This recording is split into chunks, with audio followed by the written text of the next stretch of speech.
Steven Stamkos was traded to the New York Rangers. Recently, Steven Stamkos signed an 8-year extension to stay with the Tampa Bay Lightning, so it's very hard to imagine him playing for a different team right now. However, there was a time when Steven Stamkos was considered expendable. During the 2008-2009 season, Stamkos had a bit of a rough start to his rookie year. Stamkos had massive expectations coming into the league because he was the first pick of the 2008 draft. Unfortunately for Stamkos, he was only able to produce 7 points in 21 games. At one point, he was even scratched by then head coach Barry Melrose. As a result, the Tampa Bay Lightning started shopping him around the league. There reportedly was a deal to send Steven Stamkos to the New York Rangers for a combination of players from a list of Evgeny Gravchev, Michael Del Zotto, Ryan Callahan, Brandon Dubinsky, and Dan Girardi. How close did they come to making the deal? Sailor said, "We shook hands on it.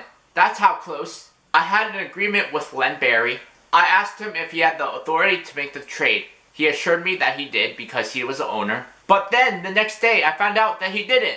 He went to run the deal by GM Brian Lawton, who wanted no part of it. As I understood it, Barry was still going to do the deal, but then he was told he couldn't until he got the other co-owner's approval. Cole shot it down, and that was the end of that." In hindsight, the Tampa Bay Lightning made the right decision because Stamkos turned into a superstar player. Unfortunately for the Rangers, they missed out on their superstar.